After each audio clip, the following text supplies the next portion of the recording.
you all for being here. No. So, Expensive. are we rolling, Jim? Green.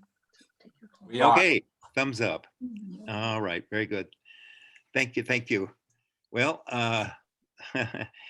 here we are, daylight savings time in the evening. Well, okay, I think we can handle that. Let's see, somebody else has just clicked on too. I'm not sure who it is. Uh, anyway, Justine. well, all right, we're fine. We'll just click people in if more appear.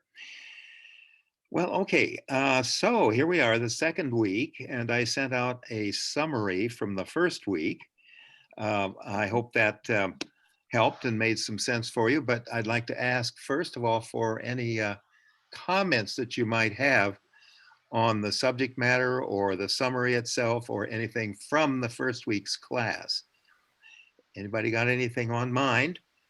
Why, speak up.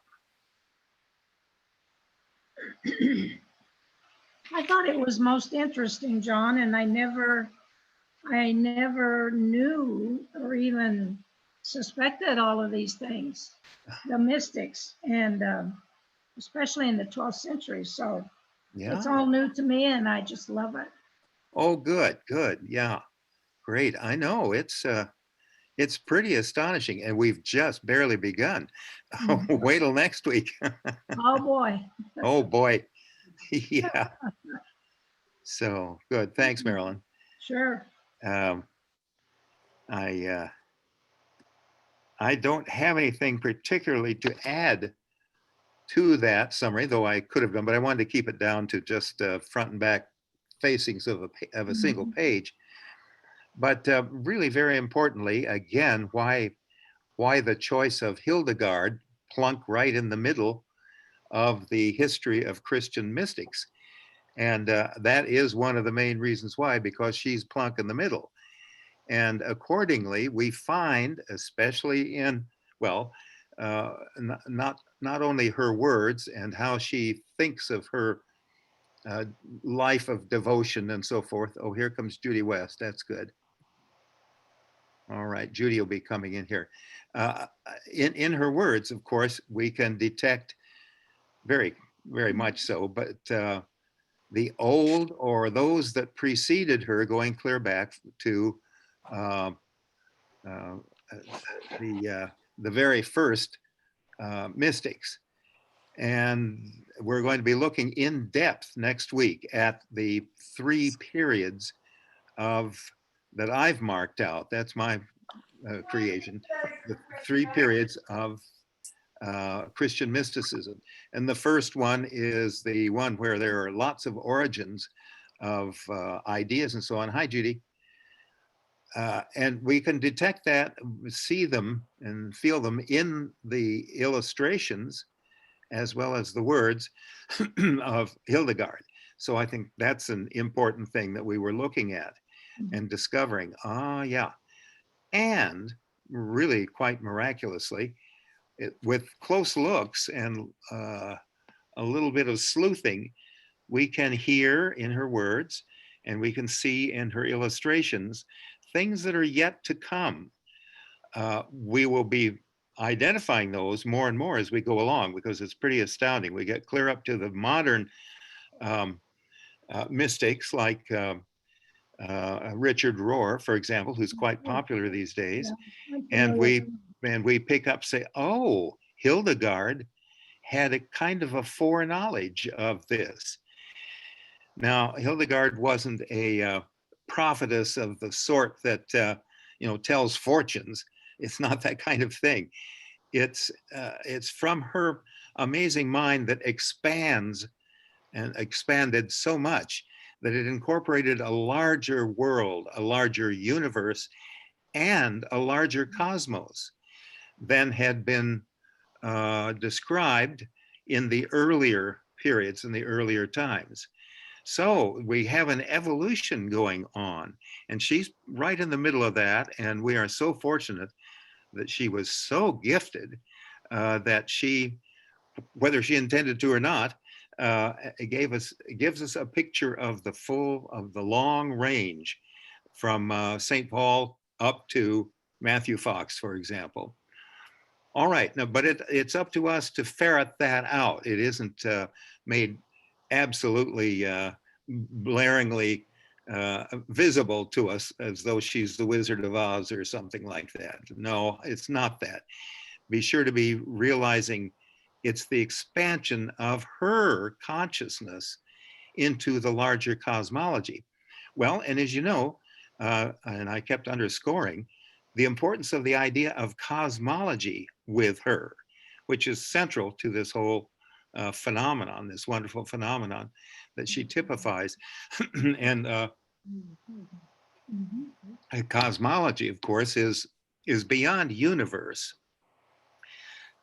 Universe is dandy, is fine. We get the descriptions of where the stars are relative to the sun and so on and so forth.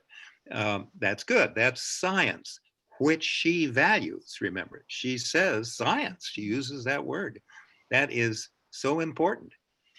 Even in those years, which were a long time before the Enlightenment and the Renaissance and the likes, she refers to science.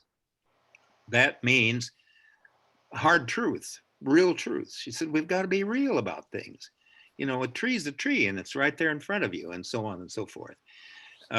I think that's part of what makes her not just a painter of visions, but in a sense, an illustrator of what is there and what is real. Of course, they're appearing in her visions, but they're not just figments. They are part of a larger reality. Okay, hold on to that for a moment. Now, recall too, and I underscored it last time, that, in her sort of summary of how we can, and not only can, but how we should participate in the cosmology as a living thing. It's not just, a machine like the universe can be treated, but a living entity. So how do we come to realize that? And she says by three things. One, science, by which she means reason. Now that was very, very important to the classical Greek philosophers, as we know, what the meaning of reason is.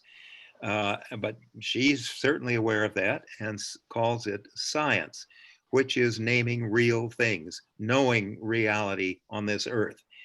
Now, it's from that I believe completely that made her so aware of her community, of serving people, of serving the poor, of disciplining the nuns if it needed to be, and so forth. She was quite human about that. Okay, so there's science. And then the second thing she names is a healthy mysticism. Now, I think that is interesting. Think about what's unhealthy mysticism. and it's almost like she's saying, be very careful that you don't let anything nasty sneak into your thoughts or something like that. I don't know, but a healthy mysticism is what she says. All right, that I believe that means simply that you practice and get to know how to be aware of the mysticism of which we are all capable. And that is a healthy thing. And the third item is art. And I mentioned that too, and that's in the summary as well. I added the piece of business about language and the sound of phonemes, R, and so forth there. Art is what you put together. That's so, and she certainly did that. She practiced that. Now, okay, having reiterated that, think what's missing from those lists, that list, I mean, of those three items in order to participate in a living cosmology. What might we expect? She was devout Catholic. She attended, as far as we know, all 7 prayer times of the day, which was required of the nuns of that time, and so forth. Okay, so what surprisingly is not in that list of 3, and we would expect? Well, prayer. She doesn't say. She doesn't mention it. Not that she doesn't do it. I'm sure she prayed a lot in her way, whatever it was, right? What else is missing? Uh, Request for, which is part of prayer probably, for forgiveness of sins. There was a great deal in the early mystics, as we shall see, about sin. Remember, St. Augustine warns us all the time about our sins, and he's one of the early period mystics that we'll be looking at in depth next week. Okay, so those early elements of mysticism are just not particularly in her mind. She still practices them, certainly, and seriously, I'm sure. She was a good Catholic. But think how that is moving evolution in an evolutionary way in the mind of course, she perhaps is exceptional, but of a mystic. Other mystics reflect that too, as we'll see when we inspect some more as well. Okay, so then as for foreseeing the future or expanding in her consciousness to such an extent that the future is available to her and visible and she can reach for it. Well, consciousness of our relationship with a healthy earth, and that certainly is of concern with all the modern mystics of our time, deeply concerning. We'll certainly deal more with that later as well. Okay, any comments or questions so far? We're staying right up with it. Well, no, you Yeah. can tell me if this question is out of sync with the course, but what qualifies, what are the qualities that make A Richard mystic. Rohr, and who Oh. did you just, now his name escaped my mind. Well, Matthew Fox. No, early on, you just said, St. about Augustine. yeah, and St. Augustine. What is it about their thinking or understanding that qualifies them as mystics? Ah, good point. And we will be looking at that just very shortly. All right. Yeah, that is a wonderful question. And I thought about that and tried to find all the thinking on it I could find. I'm sure there's a lot more. But all of them experience an ecstatic state, some highly ecstatic, and others in a very soft way as through meditation and contemplation. Nonetheless, in the world of cosmological mysticism, it is ecstasy because one approaches and perhaps briefly enters in the one, which is God, and loses one's self. So that is consistently through all of the mystics, and perhaps some of us right here this very moment. I know some members of the Tuesday class nodded their heads. They have experienced ecstatic states that had a religious dimension to them or were religious. That's consistent. So whether you're Richard Rohr or St. Augustine, that is a phenomenon that belongs to the human soul, we might say. Well, not just might, let's say it. The ability to enter into such a deeper state of being, to be in the presence of the ultimate power. And that is consistent all the way across. We'll look today very briefly at one that I have my suspicions about, but I won't say she didn't. Well, it's kind of funny, and I'm going to save that for a little bit, but that's a good question. Thank you, Justine. Anybody else got anything to add to that? Okay. Another question that accompanies that is what makes a Christian mystic? Because there are mystics all over the world. uh, in India, in Japan, in China, in Africa, and Australia, and so forth. Mysticism belongs to the human race. Okay, you know what I mean by that. To the human soul. Mysticism is available to us. It might, in fact, be what Hildegard is referring to under science, under reason, because there are many mystics that say that reason is our dialogue with God. That's an interesting thought. I'm not going to pursue that right now, and I have to do a lot more thinking about that. But a dialogue with God is a real thing. It's not some feather in the sky. It's real. If one is really entering a state of mysticism to do so. Okay, well, that's a little side point there, but it's a good one to think about. Okay, any other comments or questions at this point? Great, things are coming together, aren't they? John, All right, so there, yes. when you were talking earlier about unhealthy mysticism, I think Yeah. it might be the same type of thing that's unhealthy in any kind of religion, when we just pursue it to listen to the voice we already have listened to, right? Unhealthy religion is that where that doesn't draw us into something beyond us, but just, reinforces the voice we already have. Yeah. Just like narrow-minded political thinking, only Yeah, exactly. think one way, have no dialogue, Yeah. so on. Yeah, that's an excellent point, Jim. Thank you. I think one that Richard Rohr says, John. Richard Rohr believes in living on the outside of the edge.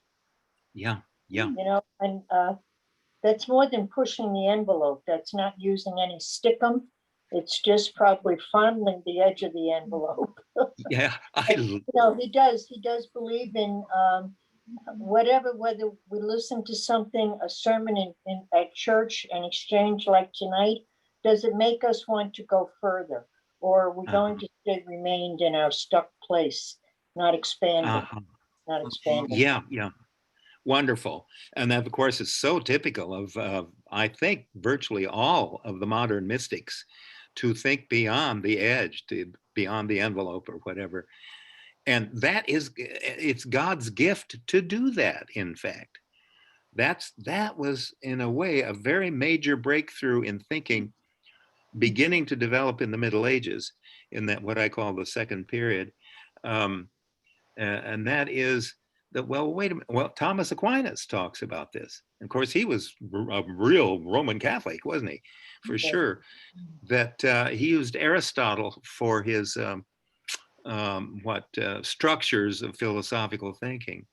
And the thought was, the greatest gift that God has given us, the greatest creative gift, is our ability to think, to reach beyond in our thinking just the immediate presence of whatever our needs are, food and warmth and so on and so forth, to think further and really not to be afraid of that, because God has given it to us.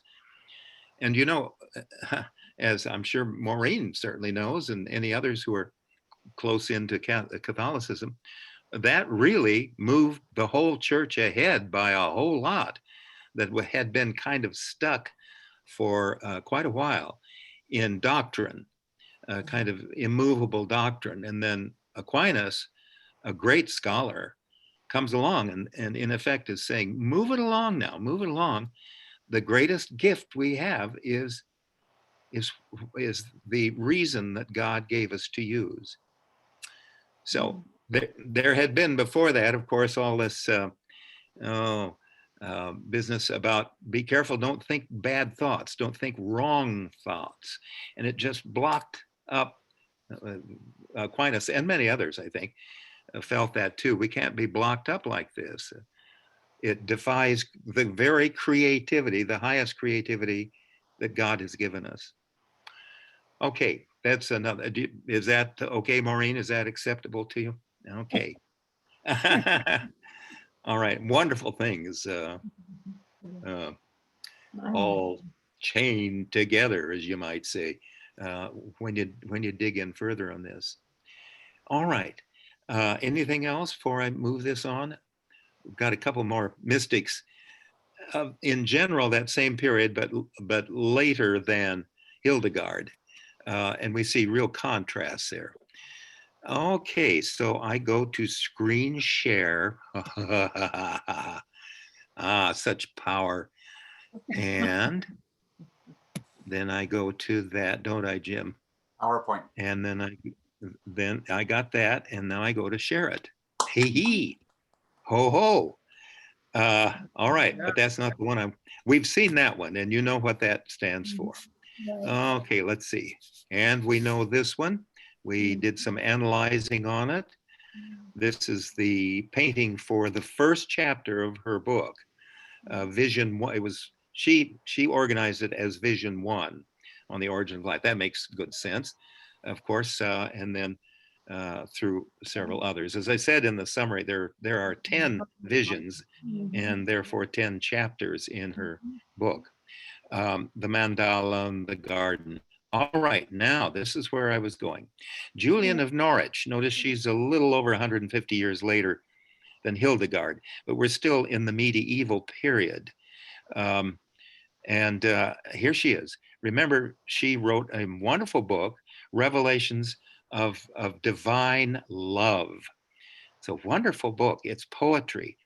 It was the first book written in English, or Middle English, English of the late-ish Middle Ages, by a woman. She didn't write in Latin. She wrote in the Vulgate, in the vernacular of the time. So it's actually in Old Middle English. And she was the first one, and certainly the first woman to write in that.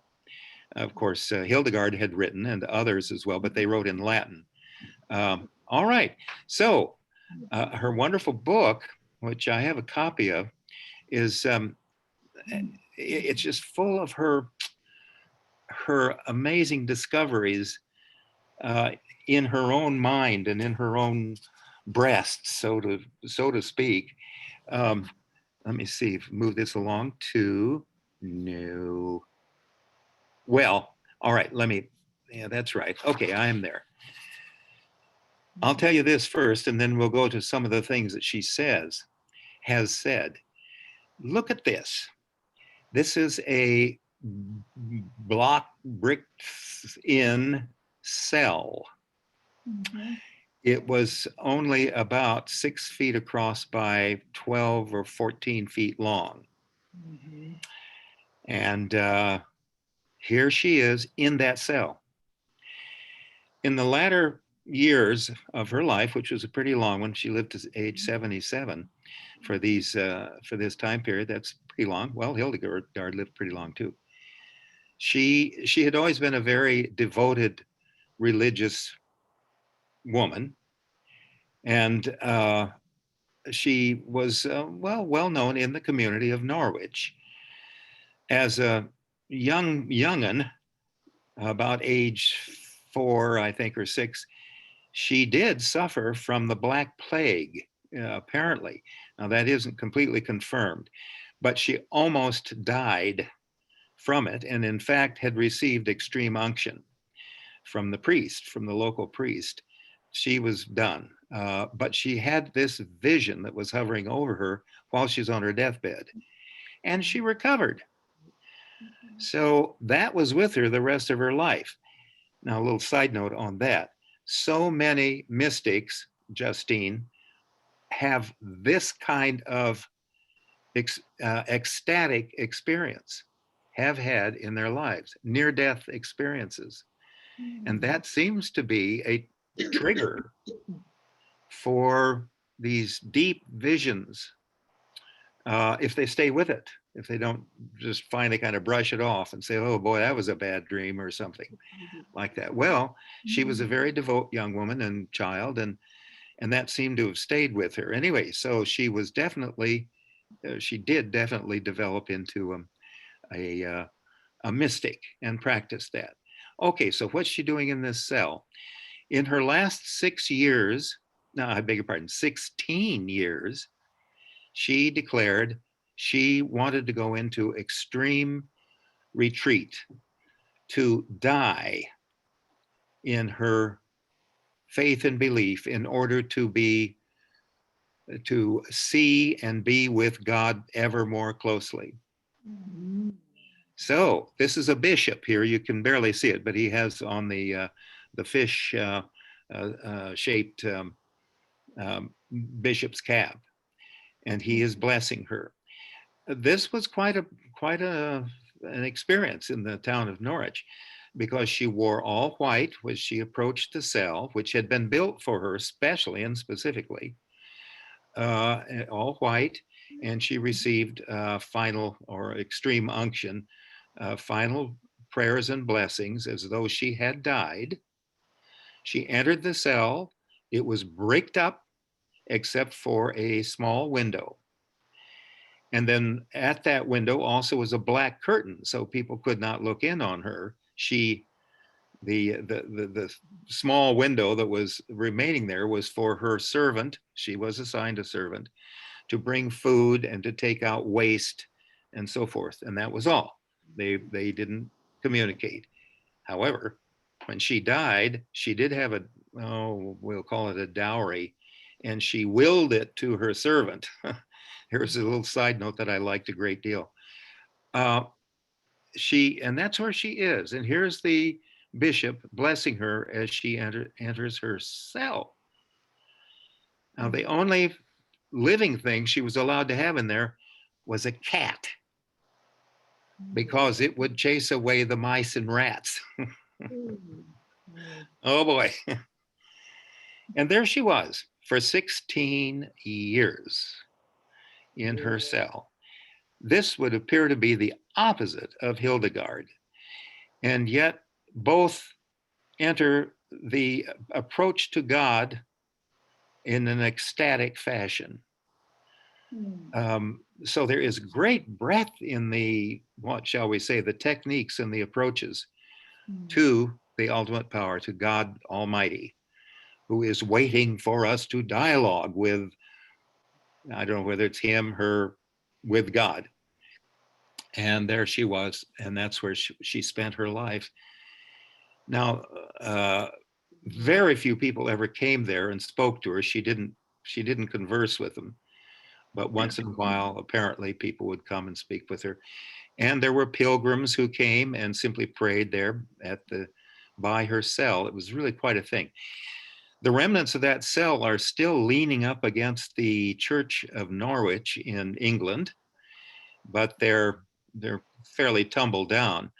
I haven't been there, but I searched and searched for pictures of what it looks like.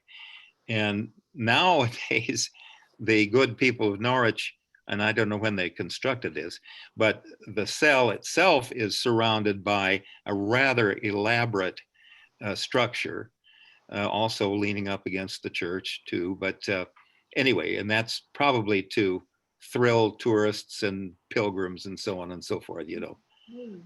Yes, it's a commercial world. Now, maybe it isn't commercial, but anyway, that adds to the sanctity or something of her situation. I would rather just see the cell and be awed by that she was in there for 16 years. Okay, let me go on then to some of her amazing, wonderful sayings. They're quite poetic, that are in that book, Revelations of Divine Love. You see, in the darkness, day in, day out for 16 years, she nonetheless wrote, so there was enough light, obviously, and quite eloquently. Here are a couple of my very favorites. Perhaps you've heard this one before. This is after she at first says, yes, there is sin in the world. But she continues, all shall be well, and all shall be well, and all manner of thing shall be well. Isn't that lovely? She can say that and feel it. Well, she's in the presence of God. Another one here. Let me see, where have I got this writ? She also has said, as truly as God is our Father, so truly God is our mother. A lot of people like that one. And that's kind of seeing ahead and thinking outside the box, yeah, outside the envelope. Here's one. He says, he, which means Jesus in this instance, did not say, you will never have a rough passage. You will never have, never be overstrained. You will never feel uncomfortable. He never said that. But he did say, you will not be overcome. Good one. Now there's profound faith, yeah? And I like this one. Well, I like them all. She says, between God and the soul, there is no between. That's a good one. And a good reminder too. All right, there's our dear Julian of Norwich. All right, here's the frontispiece of Revelations of Divine Love. This frontispiece was done in, as it says there, 1901 by a later artist, but the actual book still exists. It's a very guarded treasure. I think it's in the British Museum. I'm not sure about that. All right, and another aspect here to bring up too, that she's one of those mystics about whom allegories were created and constructed. And that happened fairly often, but let me use this one as example. Here she is coming out of this building. This is a painting done in 1455, so it is very close to the actual period of when she lived. You can tell by the style of the painting too. Here she is praying to the mother of God, the mother of Jesus, Mary, who is, of course, in heaven and looking down. And what she's praying about is, if you look at it, it's rather grisly. There on the ground, a child who's been torn apart by wolves. Now, Julian had a profound feeling of the life of children, the lives of children, and how essential that was to perpetuate and carry on God's universe or cosmology or whatever you want to call it. And here she is praying to Mary, who did, it's not in another painting that's ever been found, did reassemble the child. And she's already killed one of these wolves, as you can see. He's lying there upside down and the likes. And she reassembles the children because of the prayers from Julian. Julian did, while she was in her cell, she did also sew clothing for destitute children. Her servant would bring scraps of material to her, drop it through the window. It would fall behind the black curtain. And she did have, obviously, a needle and thread and that capacity, and she sewed clothing for the needy children of Norwich. So she was definitely earned the honor of being allegorized, didn't she? And so different from Hildegard, who was 150 years before, actually. Any thoughts or observations about that and about the contrast in the? All right, it's kind of wonderful, isn't it? Yeah. Well, you know what I wanted Okay. to add? Can I add something? I beg your pardon? Yeah, Maureen. Please. This is one thing that I remember, and I'm looking on it on Google because I had to recall the name of the nut, and it was Julian and the Hazelnut. One of her. Yes. And I'll read what it says on Google. It's not that long. And in this, he showed me a little thing, the quantity of a hazelnut lying in the palm of my hand, as it seemed. And it was as round as any ball. I looked upon it with the eye of my understanding and thought, what may this be? And it was answered generally thus, it is all that is made. I marveled how it might last, for I thought it might suddenly have fallen to nothing for littleness. And I was answered in my understanding, it lasts and ever shall, for God loves it. And so have all things their beginning by the love of God. In this little thing, I saw three properties. The first is that God made it. The second, that God loves it. And the third, that God keeps it. Oh, lovely. Yeah, Yeah. that was a biggie for her. I remember that from years ago. I Yeah. guess her servant brought her a hazelnut to concentrate on, Yeah, maybe. unless the cat dragged it in. Yeah.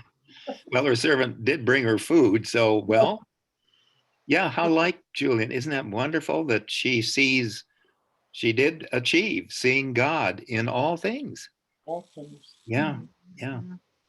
Just amazing. Well, good. Thanks very much for that. I read that quite a while back. I had forgotten, and you reminded me.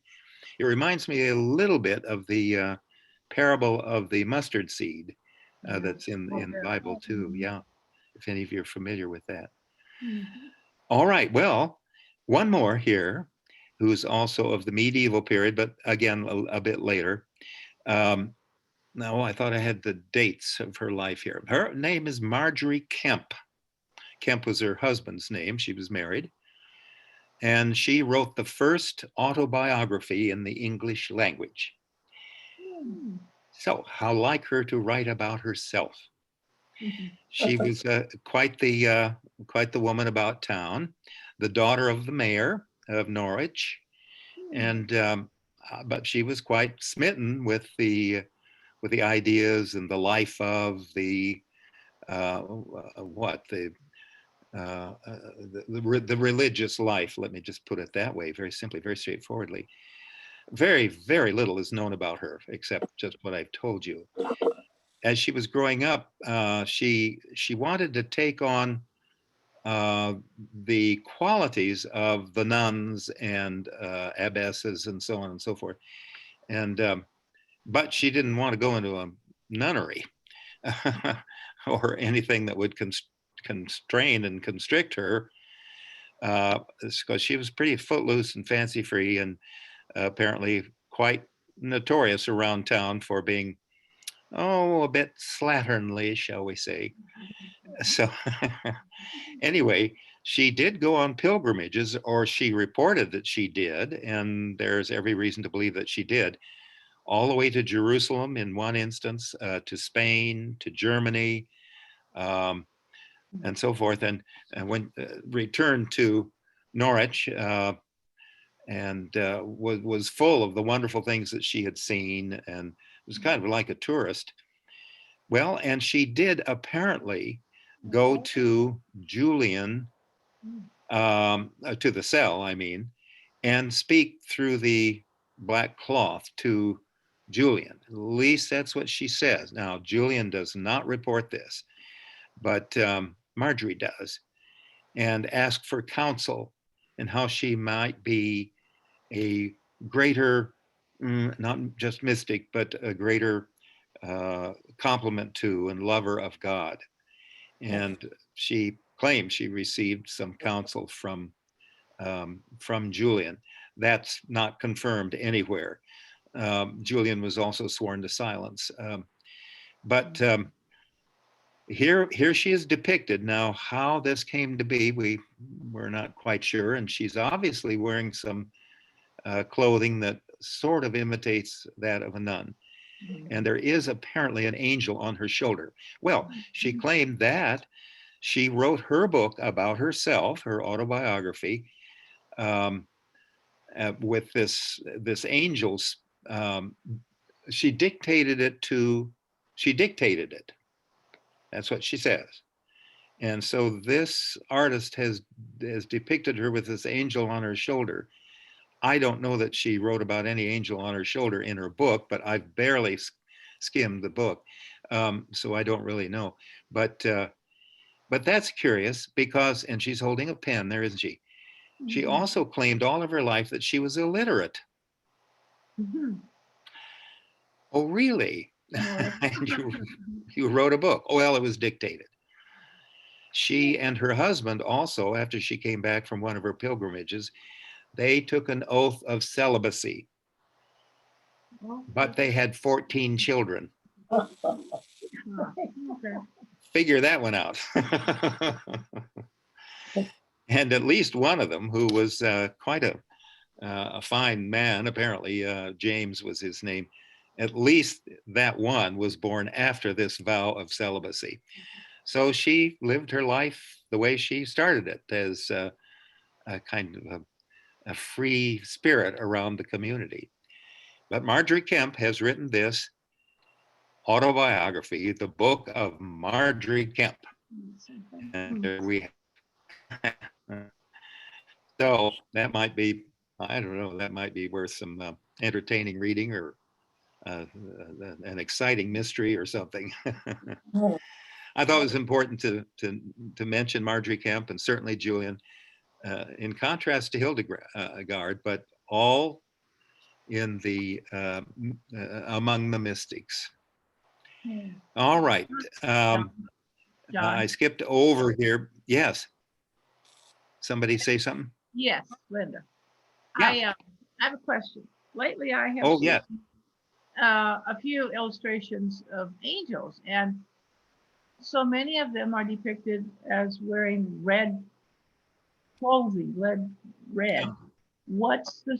I don't think of angels that color, but yet I've seen some. Why? What do you know? What's the red? I can't think right offhand. I've got a book that's on the symbology of paintings of that period. I'll just have to look that up.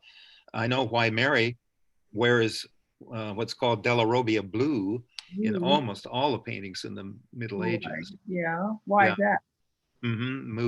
Blue is the color of honor.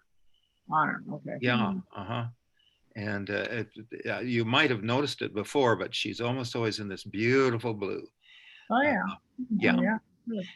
I know the red is significant of something. None of those paintings was done without the symbology all worked out. So I'm sure. Yeah, it's in a book by his name is Ferguson, and I'll get that out and look it up. Thank you. I think Saint Michael, isn't he in red? Well, I'm not sure. Okay. I found something on it. Yeah. Red in medieval times, in medieval images. And actually it's showing angels that are wearing red of all different shades. Red is the color of Pentecost, and symbolizes the Holy Spirit. Oh, During yes. this period, it represented the blood of Christian martyrs. Yes. But that doesn't really get into angels. Yeah. Oh, yes, of course it does. Yeah, Pentecost. That's the red for Pentecost and such. Yes, thank you, Maureen. Yeah. I love medieval paintings just for that, for their symbology and the delicacy and the devotion with which those were painted is just amazing. Okay, well, here, just to quickly go through how the ecstatic state is so with world's religions.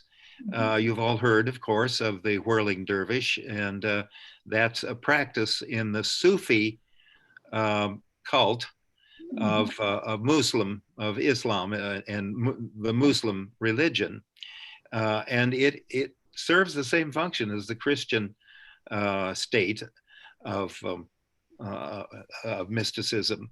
and that is to join and be one with God. And this whirling this is a very small room. So usually it's in a much larger space.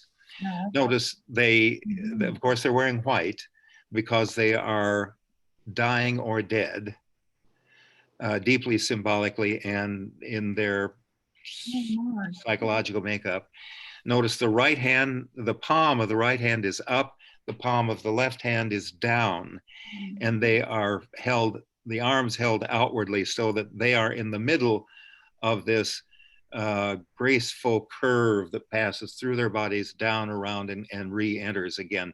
So it's the circle with the Spirit of God that is passing through them as they are being transported, you see, to the realm of God. So, all right, and they whirl and they whirl, sometimes for hours, for 12, 14 hours. On their heads is a cap, same shape on everybody's head. That is symbolic of the headstone of the grave, which each of them will enter the grave at some time, finally at the ends of their lives on earth. And this is the symbol of the headstone that's at the grave. Also notice the head is tilted slightly, and physiologists and so on have really given that a lot of thought. Remember, in the inner ear is a little stone called an otolith, and it's displaced when you tilt your head, and that's what lets you know that your head is tilting.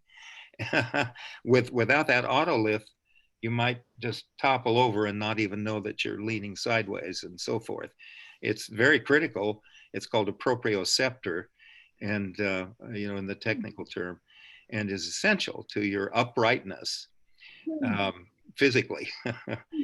And in this instance, uprightness is the entering the death state. So with the head tilted all the time through the whole whirling and everything, that otolith gets to a particular place in the semicircular canals, what the labyrinth is of the inner ear, and it gets displaced.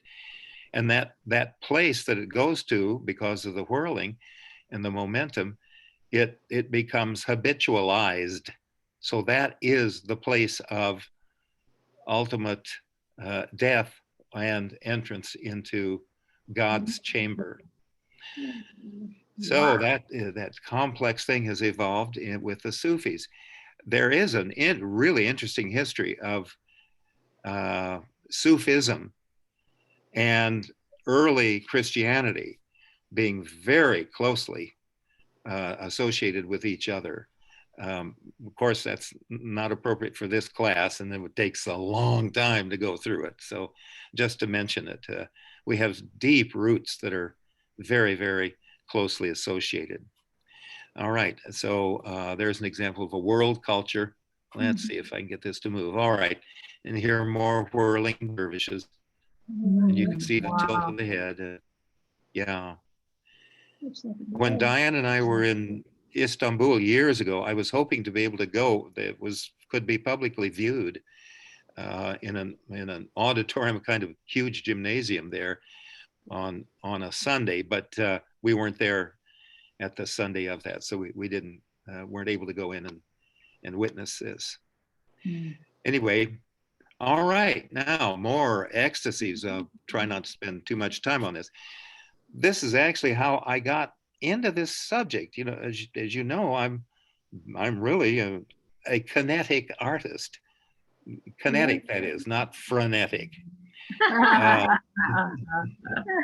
right, which I was a choreographer and a dancer and so on, and an actor. And so why am I into this stuff? Well, I love it. And it was in studying the dances of many, many cultures that induce an ecstatic state.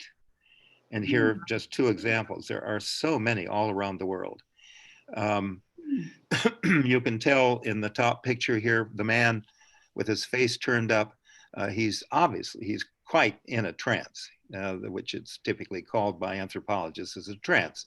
It's a trance dance, which is in religious terms is an ecstatic state. And what's happening is all these people, there are women as well as men, have a long sword. It's bigger than a dagger, and the edge is wavy. It's kind of like serrated knives that cut bread, and very sharply pointed. Well, they have that aimed right at the solar plexus of the body. Wow. And are constantly, while the drum is beating, they are attempting to stab themselves, to run themselves through with these swords, and they can never succeed in that. That's, in a way, the test of God's presence, you see. And the ecstatic state, and in their belief, the gods, they're not monotheists like we are, but are also protecting, or at least whatever particular God it is who preserves their lives. There are members of the tribe who are standing around the outside watching. If anybody does accidentally stab him or herself, they immediately go to his or her aid. But that is extremely rare. Margaret Mead and Gregory Bateson in the 1930s took these pictures and films, and there's an interesting film watching the whole ceremony. It's very elaborate, it's very complex, with witches that come out of the forest and so forth. But there's an ecstatic state. It's called the Kris sword dance. I have it written there. That's the name of the sword itself. It's a Kris sword. All right, and then underneath it here is the picture of Haitian voodoo trance dance. She is preparing to fire walk. It's not quite in the picture here, unfortunately, but she's holding on to the rafters of this hut. It's a hut, not a living space. It's specifically for voodoo rites. And she's holding herself up and crawling gradually to the center of the pile of burning coals. So they are down there underneath her, and she's preparing her feet. She is obviously in an ecstatic state to a trance, and she will lower herself down to the coals and walk on them. So this is one of the famous fire walkers of the world. There are a couple of other cultures, at least, that I'm aware of that that also practice fire walking. So here are these primitive, which is not a happy word to use among anthropologists, primary societies is the polite and proper way to refer to them, and their ecstatic states. So this, as I have said before, this belongs to the human race. We can so entrance our minds to be transformed, to be transported to the divine, to the ultimate, and in so doing, be honoring and that power. All right, observations or comments on that? I almost got to see one of those years ago in Haiti, but as a white man, I was told, no, you can look at the coals in the hut, but then you have to go away, which I did. John, this is Nancy again. What about Yeah. people that walk on broken glass? That's enough. Well, same thing. Yeah, but you see, I don't see these as ecstatic into the presence of the Creator, except the whirling dervishes. You know, though. Well, who am I to know? I never did it. Is that the intention of those that try to avoid killing themselves with a sword or walking on fire, through fire, to be one with the Creator? Is that the intention? Well, yes, and for the proof that they will be protected, that they will not be cut or burned. I see. Okay. And also in India, the whole bit about walking on nails and so forth. These are all tests. Now, we Christians scrupulously avoid testing God or Jesus. You know, that's verboten. You don't test. Although, John, in Yeah. like the Appalachians, snake dancing Oh, yes. considered I an was gonna say that, ecstatic yeah. experience Oh, you're right. that is similar to this. Yes, you're right. I didn't think to add that, but of course, yeah, I have seen that. Yeah, it does the same thing. You're right, Jim. Yeah, that's good. You know what I'm thinking of too, but because I did it, in the 60s, the Lamaze method of childbirth, where you focused your breath on other than the physical sensation in your body, it actually works. Uh-huh. But Yeah.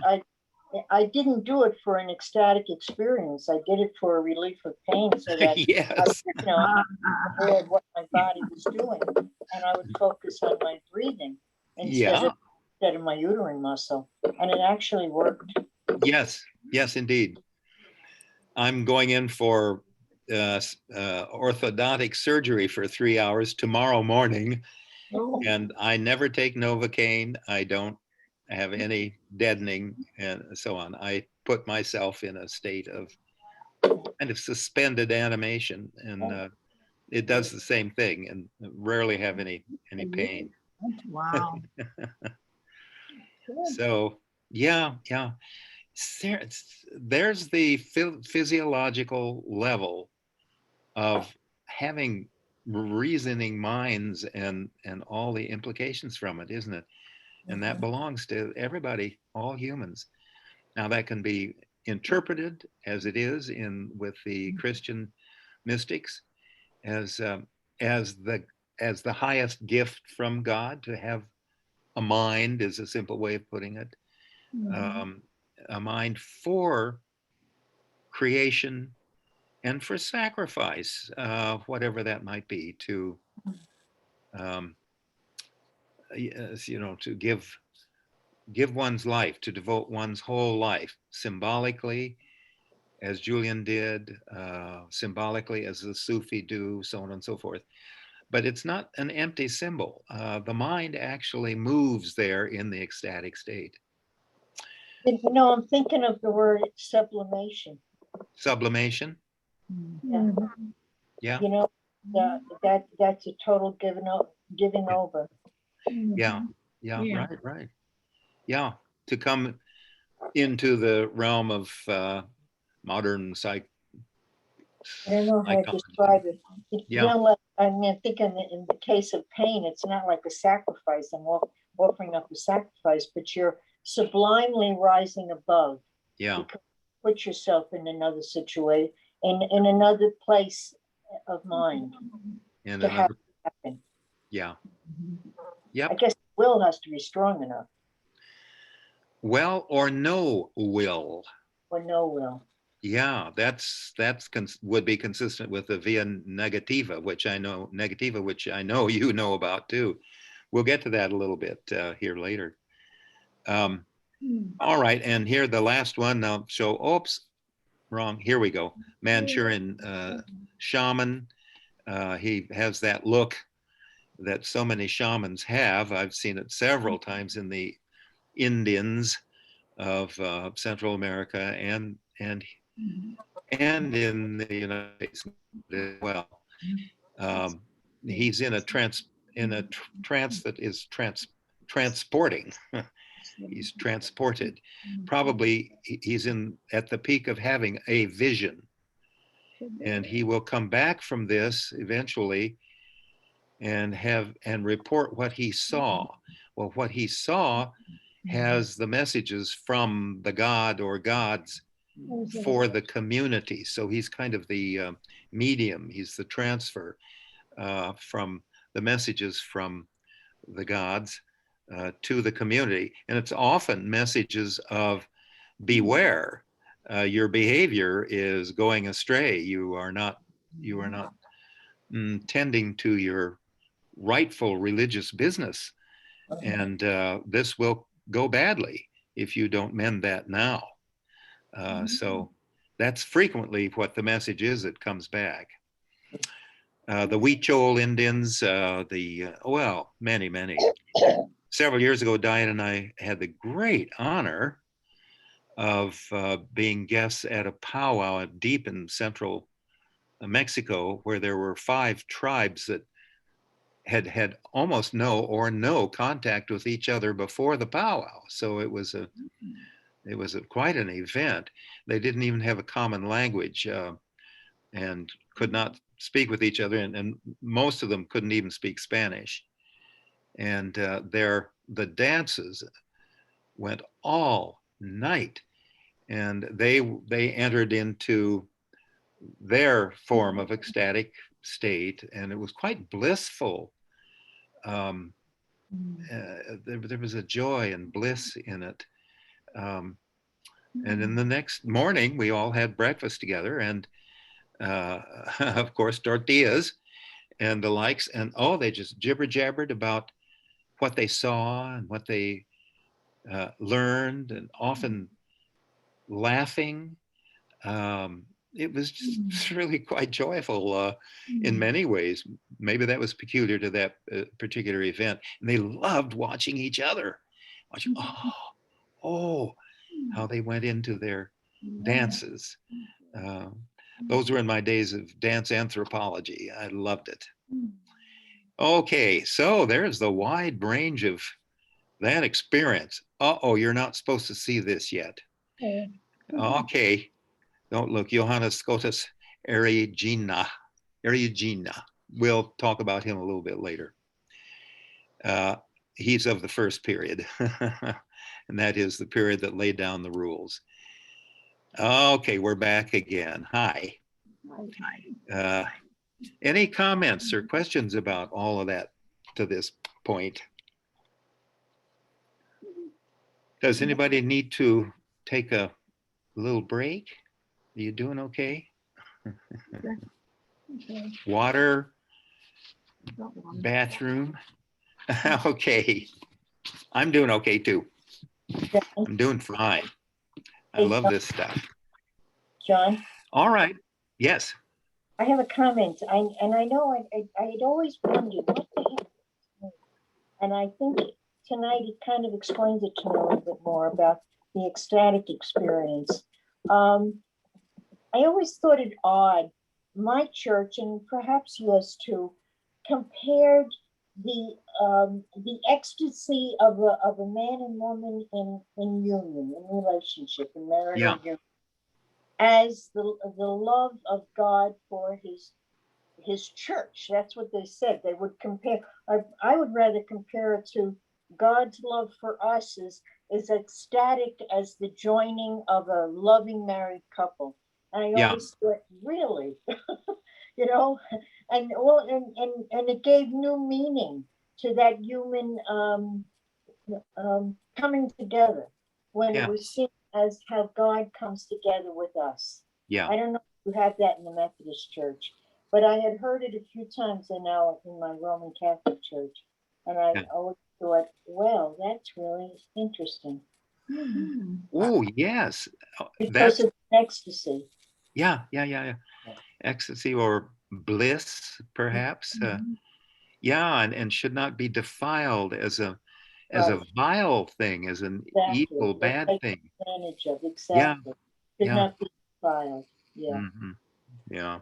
Maureen, I think one of the challenges is, and I don't think that the Catholic Church would like this very much, but one of the places where many of us experience ecstasy is in that moment of sexual climax. Yeah. We're essentially out of body for that moment. And in some ways that may be part of why that is an apropos place. The marriage of a man and a woman, the marriage of God and the church. Yes. Yeah, exactly. I think that's in the Catholic teaching, isn't it, Maureen? Yeah. Yeah, it is. That's but no, church. They wouldn't talk about an orgasm. They would say They would not talk about an orgasm. It would go over, but not orgasm. Or a coitus. Mutual sharing of God's creativity. Yeah. That's lovely. It's beautiful, really. No, I think that's why our Pope has disappointed us this week. Really Oh, disappointed. I mean, myself as a Catholic, I was really disappointed that he kind of put those that aren't male and female. Well, no, sorry. yeah. Very disappointed because God loves everyone. Yeah, I was surprised to hear that too. I mean, Yeah. he, as you've heard us folks say, us Methodists say before, Maureen, Saint Francis is the first Protestant Pope.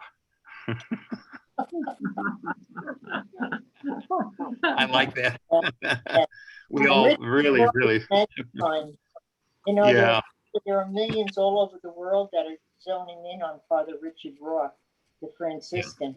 So oh he's yeah, my impact.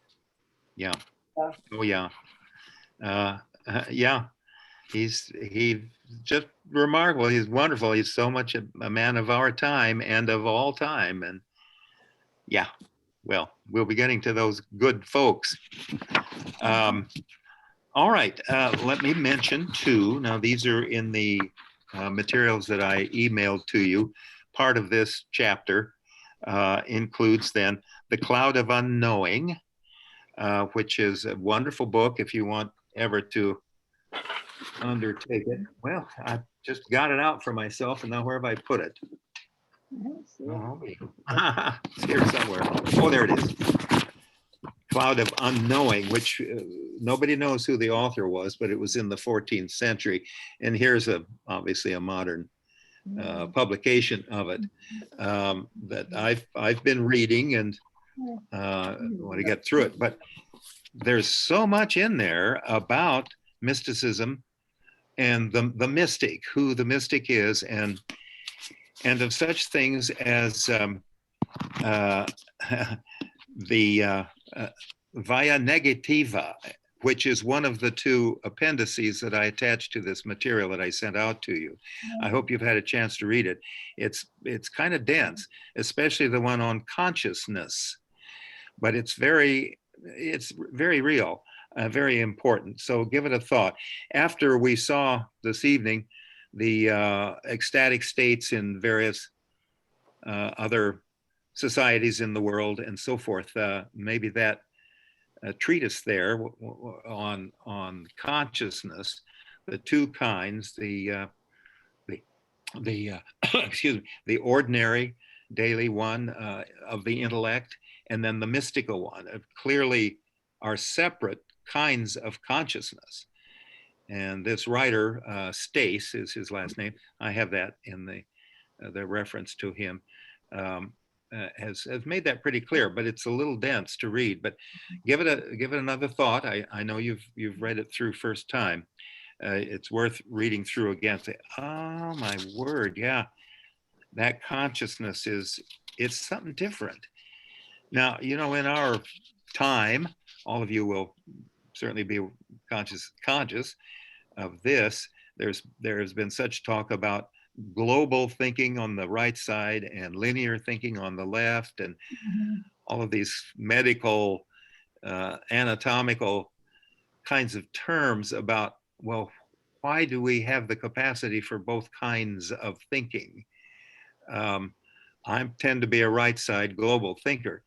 It took me a long time to develop the left side, as Jim knows, because look how long it took me to figure out. I didn't figure it out. He coached me how to put these together. The Zoom with the PowerPoint. Anyway, linear thinking. Probably many of you are linear thinkers. Great. I had to work at it a long time. Finally got through PhDs with it, but which it certainly was. just to show I could think linearly, I got 2 PhDs. Yeah, right. Well, they were joint, actually.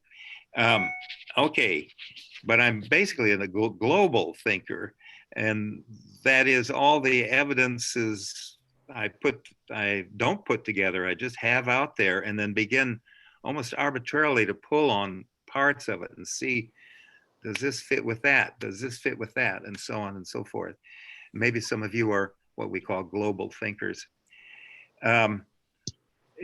Either one can set up the mystical mind.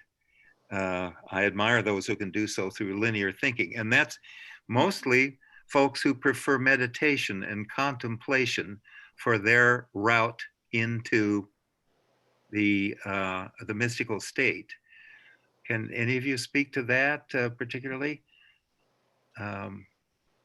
But others of us, the more tend to be toward the global thinking side, active, seeing things, preparing for the event of mystical insight by, well, in my case, action, dancing, and the likes. Anyway, Don, yeah. One of the most mystical places I saw a person in happened to be when my friend Flora Dean and I went to a funeral at Our Lady of Perpetual Help up in Glendale. There was a lady 2 rows in front of me off to the right that was praying the rosary, and she was absolutely in a different space. And I don't understand that at all, because rosary doesn't put me in a mystical space at all, but she was there. She was somewhere completely different than in the space we were in. Yeah, yeah.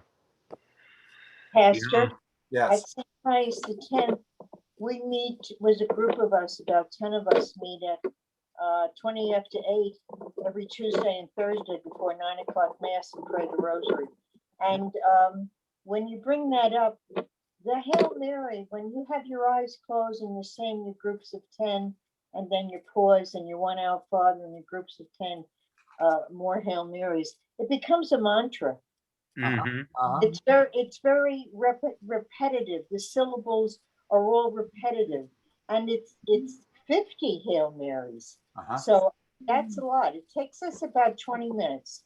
And if you do it with your eyes closed, I don't like that we do little synopses of the next mystery, because it cuts through the mantra piece. I would prefer they would just do the Hail Mary, glory be the Our Father, the Hail Mary, instead of explaining the next mystery is, the scourging, the crowning with thorns. It's like, I got to get into contemplation now, So much is mantra. Yeah. That's one of the reasons, Maureen, why I like Taizé worship, if you've ever done that, which is based on the same type of thing. A song that you don't have to think about singing. It just sits there as the mantra that allows your spirit to go somewhere different. Yeah. Right. Yeah.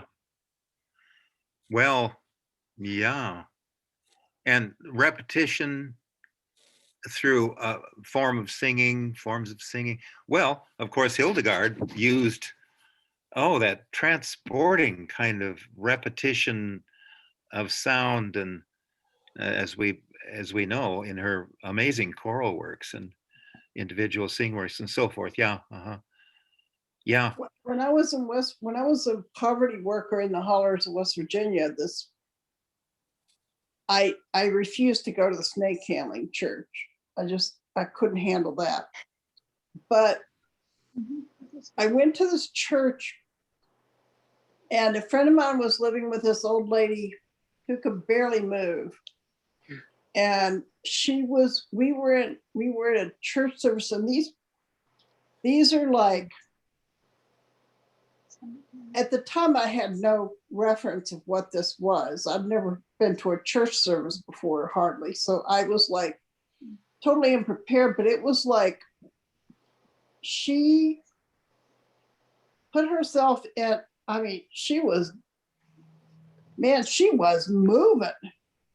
Yeah. And I was like, she put herself in some kind of a trance of some kind. And these people were like, it was almost like a whirling dervish kind of thing, Rollers. Yeah, I guess holy rollers, maybe. Holy rollers, yeah. But it's like, honestly, this woman had all kinds of medical problems, could barely move. But it was like she she put me to Mhm. shame. But possessed and Totally possessed. full of the spirit and yeah, Very ecstatic, very ecstatic. It reminds me Yeah. of what you were talking about with the firewalkers and stuff. You know, it was totally, her body was not any longer under her control almost. uh-huh. I will say that that might describe part of the appeal of conservative churches in that they have that long, extended singing time together, which almost brings people into that same type of ecstatic experience space. Yeah. Yeah. Right. Those If repetitive anybody, praise songs and whatnot. yeah, that's, and go to, any of the black churches that, it's just wonderful, I think. The singing and chanting and call and response and so forth. If the pastor is really good, charismatic, well, it's beyond charismatic, knows how to get everybody into the same mindedness. Yeah. And then of course the swaying and the dancing and the singing, it's really wonderful actually. I understand it. I admire it. If Well, that's, Say yeah, you said religion to Shakers. yeah, Or yeah, the gone. Shakers just, Yeah. And that Yeah. religion is over because talk about celibacy. There was a group of them in New York State and they died out. yeah. Well, there's one woman left, I guess. Oh, I is don't know. there still? I don't know how old she is. Marilyn, you had something? Yeah. One thing I like to do is go into the den and put on a CD of Carlos Nakai playing the flute, and I have a drum, like the Native Americans use. And I Yes. start drumming with him, with the sound of his flute, and I find myself going to another world. I lose myself, and I don't know what I'm doing. I close my eyes. Ah, To me, it's divine. oh, It's fabulous. oh. It's a wonderful exercise. Well, it's more than an exercise. Hallelujah, sister. It's a meditation.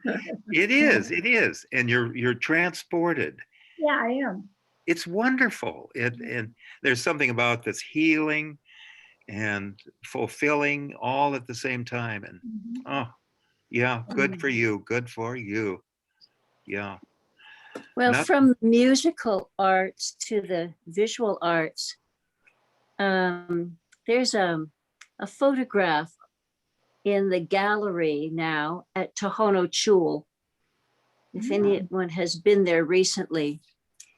It's a huge photograph. It's a double exposure of Gates Pass and the inside of San Javier in the cathedral. Uh-huh. And if just standing in front of that is transporting, because you're in the midst of two worlds, at least two worlds simultaneously.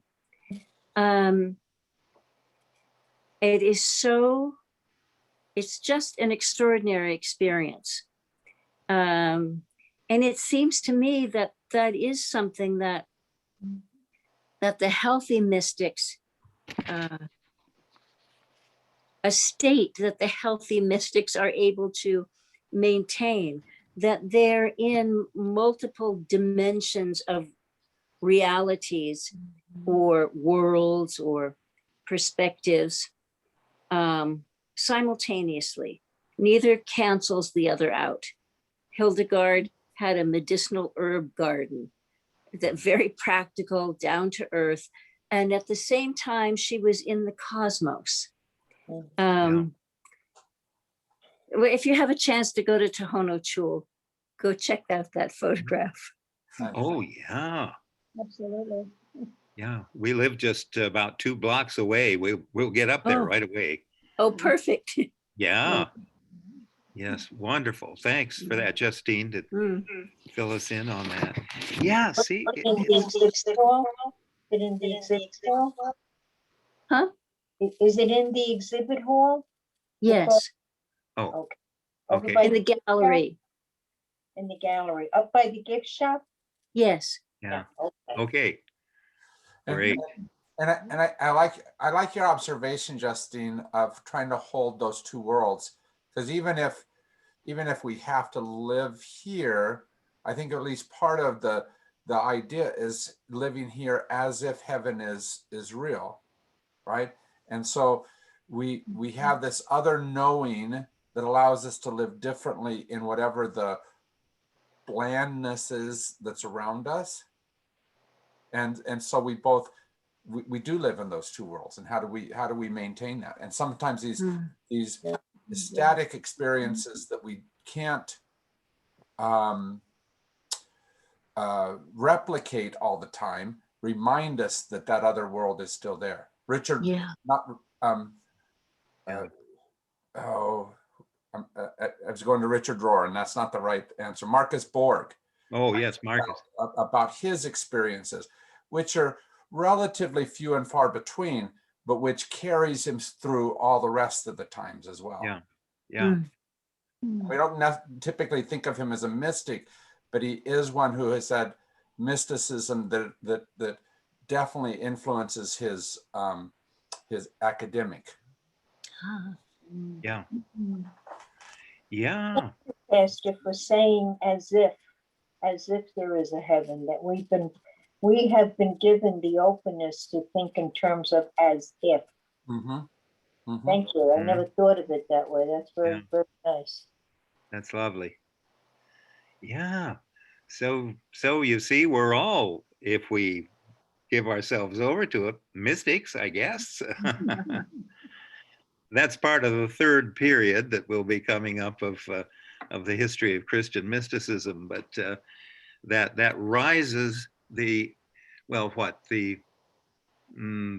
popular rise of that among the general population, I think, is very indicative of where we have moved to, and it's partly out of a need of psychic connections with the great creative spirit and so forth. But more on that later. Thank goodness we have those who speak so eloquently to it, like Matthew Fox and Richard Rohr and many others as well. So there we are. We have it in us. Well, we're coming up on the termination of the thing. I'd like for you to look again at the material for this week. I'll be sending out next week's, the third week's material, probably on Saturday. I've got to recuperate after tomorrow morning a little bit. Anyway, and I'll have a summary for this week. This was rather different than the Tuesday class, which is maybe a good thing. So, but the categories of mystical practice, that sounds like a very pedestrian way to put it. And those are the last two terms on the material that I emailed out to you: apophatic and cataphatic. Fancy words, unusual words that name two approaches to entering mysticism that from way back, from actually the earliest period of Christian mysticism, were identified. Just very quickly, apophatic is deliberately, and Meister Eckhart, whom we'll talk about later, definitely prefers this. It's imageless, it is still, it is wordless. It's part of what's called negative theology. Now, the theology behind it, Maureen certainly knows this, is that we can never know God by direct description. We only know what God is not. And that's called negative theology. It doesn't mean against God. It means God cannot be named because a name limits. It says, oh, this is, and some name, or the image limits. And God is limitless and eternal. That is uncreated. Think about that for a bit too, because there was quite a hassle early in the Christian church history, which will come up next week, a long time, saying, well, Jesus can't have been part of the original God because Jesus was created, had a beginning that can be identified and not an ending. Of course, he transcended endings and the like, so could not be divine. Only God has no beginning and no ending. Kind of heavy theology, but give that some thought. And accompanying that is the approach to experiencing that mystically, and that is the apophatic approach, where you don't concentrate on anything. And the objective is to arrive at nothingness, that God is the great nothingness. And yet that's, yeah. Anyway, and we'll apply that also to St. John of the Cross a little later on about the darkness of the soul. That is God as nothingness. All right, we're not going to go into it tonight, but I want to prepare you for it. The cataphatic approach uses images, words, music or sound, repetitive movement, and so forth, and that's called affirmative theology. Certainly, Hildegard seems to have been preferred cataphatic approaches to it. We don't know what in her private times she was quiet and so forth, and waiting for nothingness, which has, you see, in nothingness, there's no definitions. You cannot constrict God. You only know God by, if at all, by nothing. Heavy stuff. But there are those mystics who have entered that, John of the Cross, several others, Meister Eckhart, Jan van Roosbrijk, and so forth. We'll look at those as we go along. But give that a read and give it a thought, and we'll return next week. Yes? All right, All thank you, right, thank you, John. John. All right. Thank Thank you.